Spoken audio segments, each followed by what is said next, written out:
I thought I'd never breathe again. 3 months ago, I woke up to a text that shattered my world into a million pieces. I can't do this anymore. 7 years of memories deleted in 7 words. And you know what's crazy? Today, I actually smiled. Not the fake one I practiced in the mirror for weeks, a real one from the inside. If you're watching this with tears streaming down your face, or if you've been staring at your ceiling at 3 a.m. wondering if this pain will ever end, I see you. I was you. And I'm here to tell you something I didn't believe when people told me. You will get through this. This isn't another just move on video.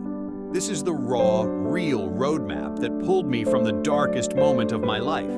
The exact steps, the exact timeline, the exact mistakes I made so you don't have to. Let's heal together.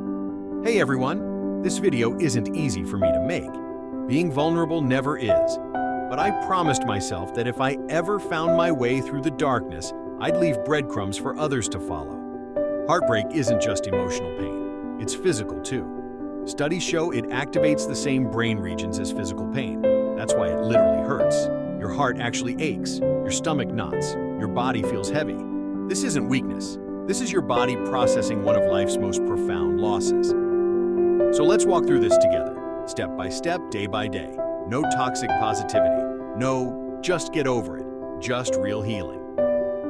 Step 1. Permission to fall apart. The first week is about survival. Just survival. Nothing more. When my relationship ended, I tried to be strong.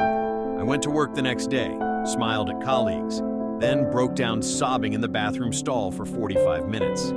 Here's what I wish someone had told me. Give yourself permission to fall completely apart. Call in sick if you need to. Stay in bed. Cry until your eyes swell shut. Eat ice cream for breakfast. Watch terrible reality TV. Text your best friend 67 times a day. This isn't weakness. It's necessary release. Your body is in shock. Your nervous system is overwhelmed. You're grieving. What helped me? I created a safe zone in my apartment, my bedroom, where I allowed myself to feel everything. I had a designated crying buddy who I could call anytime. I slept with an extra pillow to hug when the loneliness felt crushing. I journaled every painful thought without judgment. This first week isn't about healing. It's just about surviving, and you will survive. Step 2. Cutting the threads. After that first week of emotional tsunami comes the hardest part, cutting the threads. I fought this step so hard. I kept our text chain open, scrolled through photos before bed, drove past their apartment, created fake scenarios where we'd bump into each other and they'd realize what they'd lost. Every time I did this, I reset my healing clock to 0. The hardest thing I've ever done was deleting those photos, blocking their number, unfollowing their social media, asking friends not to update me. It felt like cutting off my own arm, but I wasn't healing with that arm infected. Some practical steps that helped me. I had a friend change my social media passwords for 2 weeks. I deleted Instagram from my phone entirely.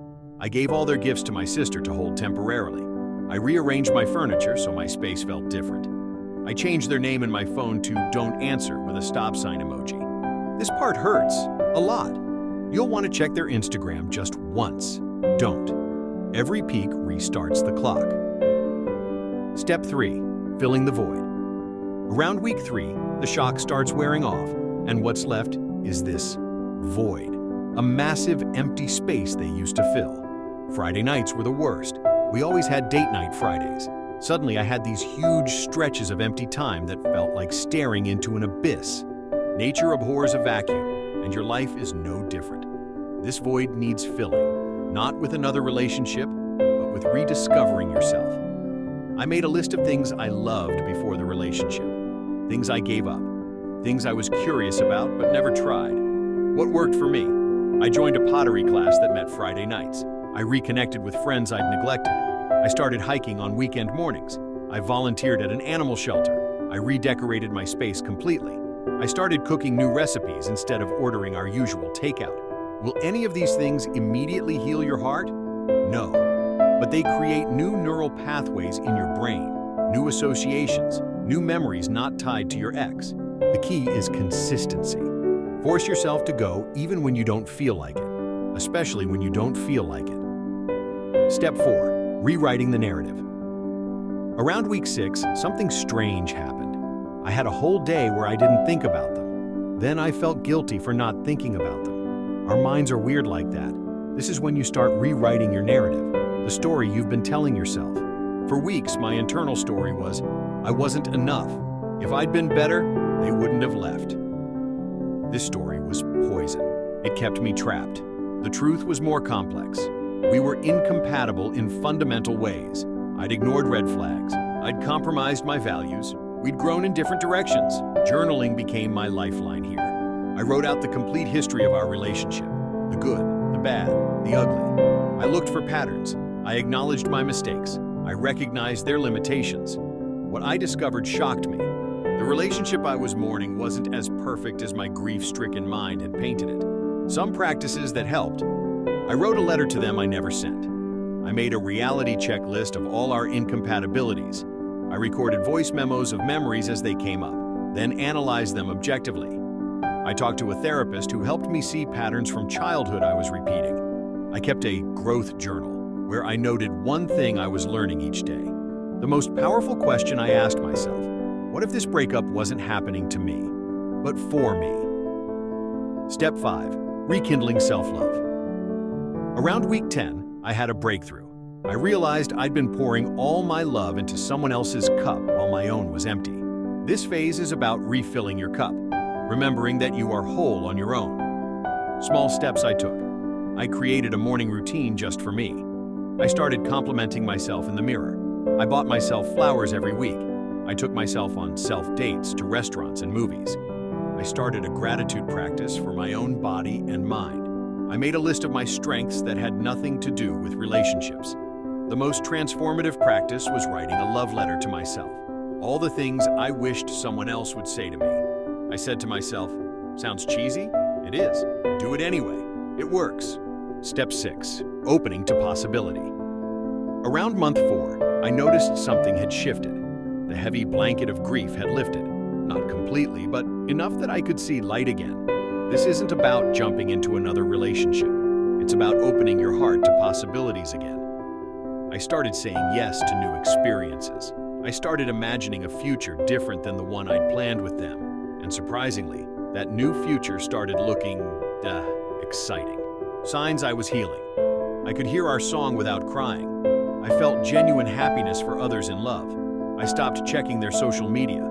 I could talk about them without my voice shaking. I started noticing beauty in everyday moments again. I began to trust my own judgment again. I won't lie to you. Even now, there are moments when grief hits me unexpectedly. A song, a place, a memory. But these moments don't define me anymore. They're just waves that I've learned to ride. The person who broke your heart isn't thinking about you right now. They're not losing sleep wondering if you're okay. That's the harsh truth.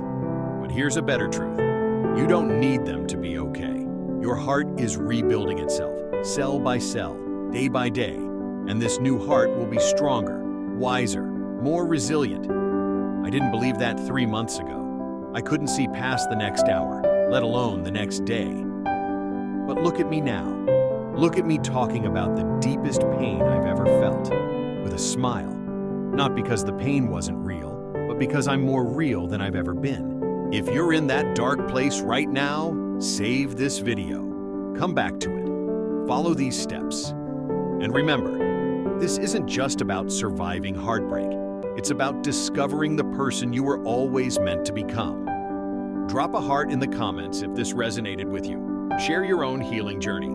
Let's create a community of people turning pain into power. And remember, the fact that you can love that deeply is your superpower, not your weakness. Until next time, be gentle with yourself. You're doing better than you think.